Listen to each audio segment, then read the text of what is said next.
नमस्कार दोस्तों, कहिए कैसे हैं आप सब। आई होप आप सब अच्छे होंगे। यह सब बताने के लिए कमेंट बॉक्स में श्री हरि भगवान विष्णु जरूर लिखें। हरिओम शरणम, हरिओम शरणम। तो बहुत सारे प्रश्न आ रहे हैं कि निर्जला एकादशी हम कब करें। निर्जला एकादशी 6 को है या 7 को है। तो बहुत कंफ्यूजन है। ये जो तिथि है ना, तिथि इधर से इधर होने से कंफ्यूजन बढ़ जाते हैं। तो हमें भी कंफ्यूजन थी, हमें भी पता था कि 6 तारीख को ही निर्जला एकादशी हमें रखनी है। गृहस्थ लोगों को 6 को ही रखनी है और वैष्णव समुदाय को 7 को रखनी है। लेकिन जो कोई भी 6 को निर्जला एकादशी रख रहे हैं तो उसका पारण सुबह में नहीं हो रहा है, क्योंकि सुबह में एकादशी तिथि ही रह रही है और एकादशी का व्रत एकादशी में हम पारण नहीं कर सकते हैं। तो ये सब कंफ्यूजन है। तो हमने भी अपने पंडित जी लोग से पूछा, तो यहाँ तक जान पाई यदि आप 6 को व्रत रखते हैं तो आपको 7 को दोपहर के बाद पारण करना होगा, 12 बजे के बाद।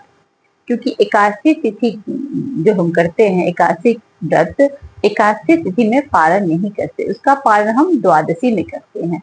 और जब जब एकादशी है उस समय हरिद्वार भी लग रहा है, उसमें हम लोग पारण नहीं करते हैं। तो हरिवासर लगने के कारण हम पारण नहीं करेंगे उसमें। और दोपहर में हमें पारण करना होगा 1 बजे तक, 1 या 1:30 बजे तक। तो इसलिए हमारा ये व्रत 2 दिन का हो जा रहा है। इसीलिए हमने जो पंडित जी से पता किया, पूछा, तो हमें यही मालूम चला कि यदि हम 7 को व्रत रखते हैं, क्योंकि उद्या तिथि में उस दिन भी एकादशी है, तो यदि हम 7 को व्रत रखेंगे, उपवास रखेंगे, तो अगले दिन 8 को हम सुबह सुबह पारण कर लेंगे। तो इसलिए बहुत सारे लोगों ने 7 तारीख को ही व्रत रखने को बताया। शनिवार 7 तारीख है, शुक्रवार को अपना नहाय खाय करेंगे और 7 तारीख को इसका व्रत रखेंगे और रविवार को इसका पारण है। पर कुछ लोग 6 को ही रख रहे हैं, पर वो 6 को रखना उनका उचित नहीं होगा, क्योंकि 6 को जब आप रखते हैं तो सुबह सुबह आपका पारण नहीं है। यदि आप पारण कर लेते हैं तो आपका पारण एकादशी के दिन ही हो जाता है, तो जिसका पारण एकादशी में नहीं होना चाहिए। तो ये सब कंफ्यूजन है। तो आप लोग भी अपने नजदीक के पंडित जी वगैरह से पूछ कर ही ये व्रत करें, क्योंकि मैं जैसा जानी, मैंने जैसा पंडित जी से पता किया और पूछा, तो जो उन्होंने मुझे बताया मैं वो आप लोग के साथ शेयर कर रही हूँ। और आप लोग देख लें कि आप लोग जिस जगह पे रह रहे हैं वहां के पंडित जी क्या बता रहे हैं, आप लोग उस हिसाब से आप करें। आप लोग तो जानते ही हैं, ये निर्जला एकादशी सभी एकादशियों में सबसे बड़ा एकादशी माना गया है। ये निर्जला एकादशी कर लेने से ये 24 एकादशी का पुण्य मिलता है। 24 जब अधिक मास होते हैं तो 26, इन 26 एकादशी का पुण्य हमें एक निर्जला एकादशी करने से मिलता है। तो निर्जला एकादशी 6 या 7 कंफ्यूजन है लोगों में बहुत सारे। तो आप देख रहे हैं कि आपको आपके जो समाज है, जिस समाज में आप रह रहे हैं, जिस परिवार में आप हैं, उस परिवार में पंडित जी क्या करते हैं, उस हिसाब से आप करें। ऐसे बहुत सारे लोगों ने, बहुत सारे पंडित जी से मैंने पता किया, तो मुझे यही पता लगा कि आप 7 को ही व्रत रखें। तो 7 को आपका एकादशी भी है और द्वादशी में इसका पारण भी है। इसलिए आप कोई संशय मन में न रखें, कोई संकोच न रखें और 7 तारीख को अपना व्रत रखें। रह गया निर्जला का, तो निर्जला में हमें जल पिए बिना नहीं रहा जाता, क्योंकि गर्मी बहुत है। तो गर्मी में तो जल ही जीवन है, ये तो हर कोई जानता है कि जल ही जीवन, जल के बिना कोई नहीं रह सकता। तो हमें जल पिए बिना नहीं रहा जाएगा। तो हम इतना तो कर सकते हैं कि हम दोपहर कम से कम बिना जल के रहें, उससे हमें आधा पुण्य तो जरूर ही मिलेगा। अगर आप रह सकते हैं तो बेझिझक आप 24 घंटा बिना जल के रहें। अगर आप पूरे एकादशी का पुण्य प्राप्त करना चाहते हैं, अगर आप इसमें सक्षम हैं, तो आप कोशिश करें कि 7 तारीख को पूरे दिन व्रत रखें और 8 तारीख को आप पारण करें, जल ना लें। लेकिन यदि आपका कोई प्रॉब्लम है या आप नहीं रह पाएंगे तो उसके लिए बहुत सारे उपाय हैं। आप दोपहर तक आप कम से कम जल न ग्रहण करें, कुछ न खाएं। पूजा पाठ अच्छे से करने के उपरांत आप कम से कम दोपहर के बाद, दोपहर जब बीत जाता है, दिन में 4 पहर होते हैं और 4 पहर रात में, तो दोपहर जब आप बिता लेंगे, तो अगर आपको नहीं बर्दाश्त होता है या कोई दवा वगैरह लेना है तो आप उसके बाद आप जल ले सकते हैं। अपना कुछ भी ले सकते हैं, जूस वगैरह ले सकते हैं, पी सकते हैं जल। और अगर आप रह सकते हैं, सक्षम है, तो आप रहें। तो ये सब था कि आप कैसे रहें। अगर नहीं बर्दाश्त होता है तो आप फलाहार करके भी निर्जला एकादशी कर सकते हैं और एकादशी की तरह, लेकिन आपको उतना पुण्य प्राप्त नहीं होगा जितना कि आपको एक निर्जला बिना जल का, निर्जल बिना जल का किया हुआ एकादशी का पुण्य होता है। लेकिन ऐसा नहीं है कि आप जल पी लेंगे तो आपका कुछ एकादशी का फल ही नहीं मिलेगा, आपको फल मिलेगा पर उतना नहीं मिलेगा। आप यदि सभी कर रहे हैं, सारे एकादशी आप कर रहे हैं, तो कोई जरूरी नहीं है कि आप निर्जला करो। लेकिन अगर आप नहीं करते हो, कोई एकादशी नहीं करते हो, तो आप एक निर्जला कर लो, जिससे सारे एकादशी का फल मिल जाएगा। तो ये निर्जला एकादशी को भीम एकादशी भी कहा जाता है। भीम को पता ही होगा भीम कौन थे।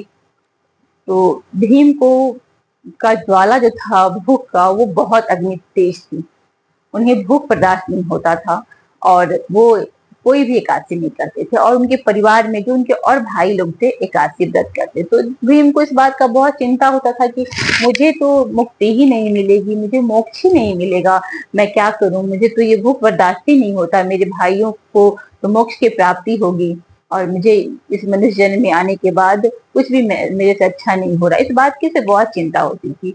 तो उन्होंने गए व्यास जी से पूछे कि कोई ऐसा व्रत बताएं जिससे मैं कम भूख, क्योंकि मुझे भूख बहुत लगती है, तो मैं वो ऐसा व्रत बताएं जिसे मैं करके और पूरे पूरे पूरे एकादशी का पुण्य ले लूं।